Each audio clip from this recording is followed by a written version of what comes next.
Pour que votre employeur ne connaisse pas votre situation et que cela n'influe pas sur les négociations salariales pour négocier une augmentation, etc., il va falloir choisir le taux neutre.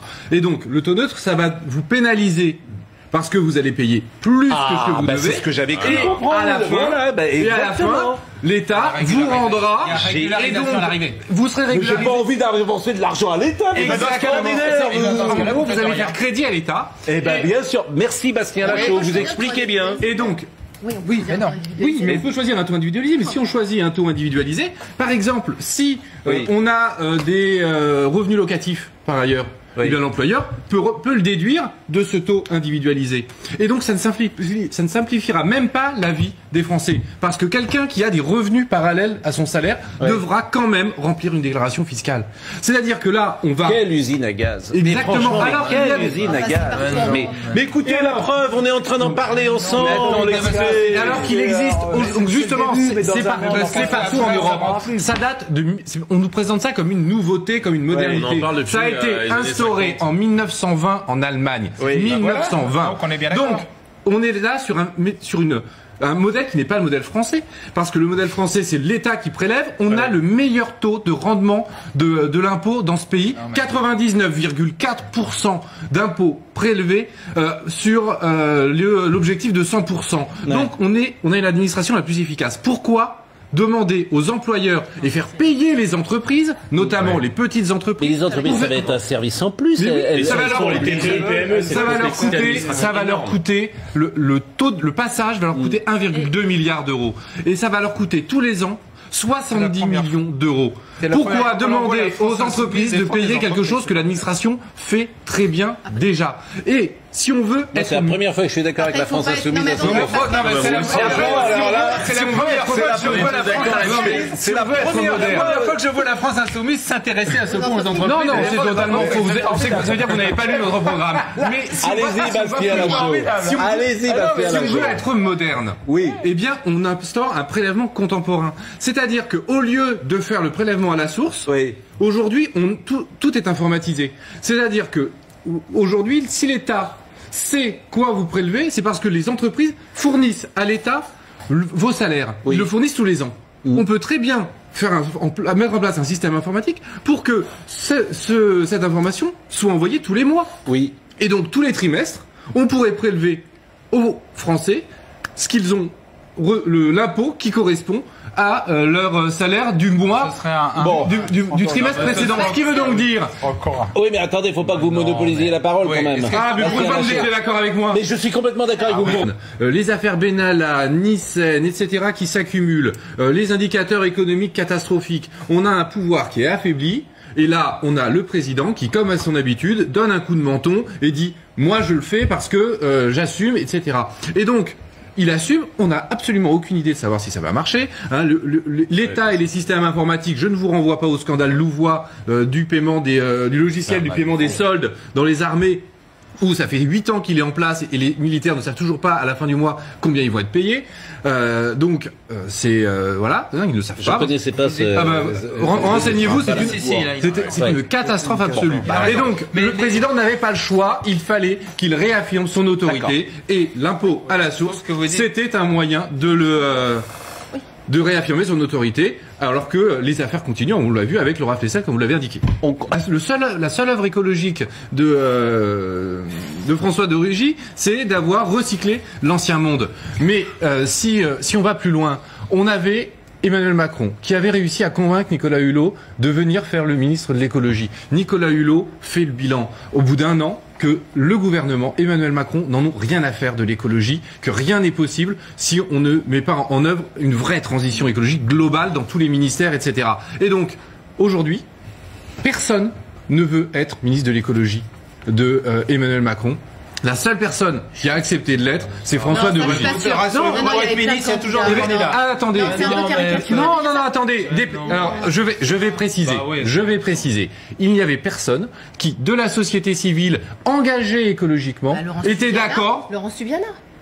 Par exemple. Vous n'en savez rien, vous n'en savez rien. Ah, bah écoutez, alors on n'a jamais vu un poste de ministre avec personne qui veut l'occuper. Eh ben attendez, c'est la première fois qu'on attend une semaine pour remplacer quelqu'un. Non, c'était prévu depuis le 30 août, paraît-il. Bien sûr. François de Rugy, c'était prévu depuis le 30 août. La réalité, c'est que quand même, on a un resserrement des rangs de la Macronie dans son cœur le plus étriqué, plutôt que de l'ouverture des grandes heures de la Macronie. Quand on avait Nicolas Hulot qui arrivait... Mais vous l'avez pas soutenu beaucoup, Nicolas Hulot, franchement. On ne l'a jamais tapé. Maintenant, on l'a jamais critiqué, mais bon, je vous ai pas beaucoup entendu. On ne l'a jamais critiqué. On ne l'a jamais critiqué. Je vous ai pas entendu le soutenir. On ne l'a jamais critiqué. Mais à un moment donné, pour le soutenir, il fallait qu'il prenne des décisions fortes. Non, il n'en a pas pris. Prenons le glyphosate, par exemple. Le glyphosate, c'est un bon exemple parce que ça va nous amener de Nicolas Hulot à François de Rugy. Le glyphosate, c'est le grand œuvre écologique d'Emmanuel Macron. Il obtient de l'Europe que dans 5 ans, on décide si on poursuit ou non le glyphosate. Pas qu'on l'interdise ou pas. Oui, mais nous, on sort dans 3 ans. Mais non, parce que à partir du moment où l'Europe ne l'interdit pas, à partir du moment où l'Europe ne l'interdit pas, ça ne changera rien, parce que de toute manière, restons sur François de Rugy et la personnalité politique. Je reviens sur François de Rugy. Le glyphosate, des amendements ont été déposés pour demander l'interdiction du glyphosate à l'Assemblée nationale. La séance devait s'arrêter à 1h du matin.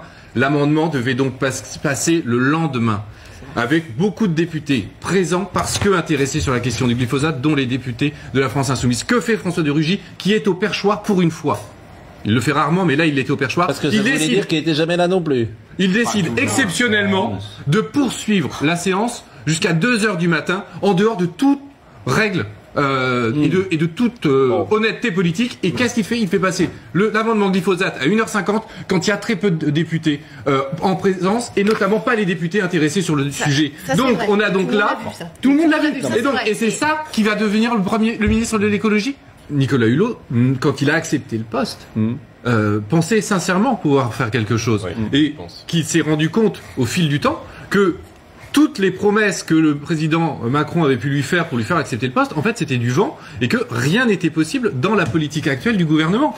Et c'est, en gros, comment une personne sincère a été brisée par la volonté du président de ne rien faire sur les questions écologiques. C'est très bien que c'est pas la. Et d'ailleurs, il n'aura pas ce problème-là avec de Rugy. C'est pas la première fois qu'on se rend compte que l'exercice du pouvoir, comme disait Léon Blum, c'est compliqué, et que effectivement, une bonne partie des idées qu'on a, dans le fait confronté aux réalités, on peut pas les mettre en œuvre. Non, on ne peut pas les mettre en œuvre quand le président refuse de les mettre en œuvre. Mais dire qu'on ne peut pas mettre en œuvre la transition écologique aujourd'hui, c'est une erreur. Mais non, mais votre inspiration, c'était, on pourrait, si j'étais méchant, je vous dirais que Mélenchon a dit qu'une source d'inspiration, c'était le Venezuela. Quand on voit la réalité du Venezuela aujourd'hui, si, il l'a dit, Mélenchon. Source d'inspiration. Sur la question de la constituante. Donc, vous voyez, vous revenez au Venezuela, c'est bien.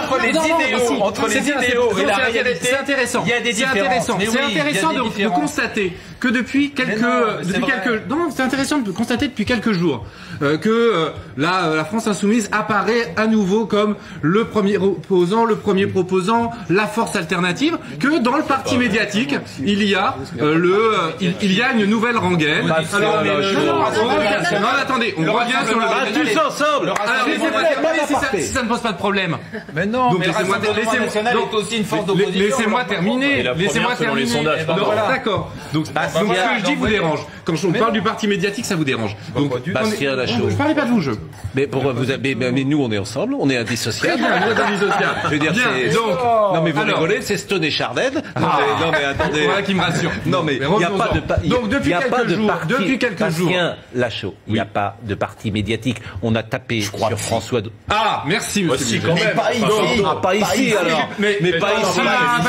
Bon, voilà, pas ici. Vous en reprenez. Non, mais il n'y a pas. Vous en reprenez les arguments. Non, je termine. Vous avez parlé de parler médiatique. Je dis ici, tant que je ferai modestement cette émission, et que Serge Nedjar gardera sa confiance. Il n'y a pas de parti. D'accord, alors pourquoi par le temps du Venezuela? Pourquoi par le temps du Venezuela? Donc je termine. Depuis quelques jours. Non, il a dit que je terminais. Donc c'est moi qui ai la parole. Donc, il a bien dit que depuis quelques jours, on a une nouvelle rengaine. Alors nous serions nationalistes, et le Venezuela revient, etc. C'est-à-dire qu'à chaque fois que l'on progresse, que l'on apparaît comme l'alternative, eh bien, vous déversez. Ah, vous progressez en ce moment? Bien sûr que l'on progresse. Mais depuis quel jour précisément? Depuis le 1er septembre? Si, selon les sondages. Le dernier sondage sur les élections européennes, nous sommes en progression.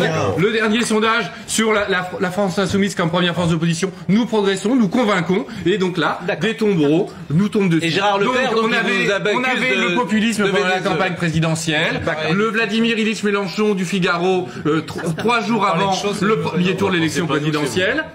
Et ensuite, là, nous avons les nationalistes, ce qui est absolument totalement faux.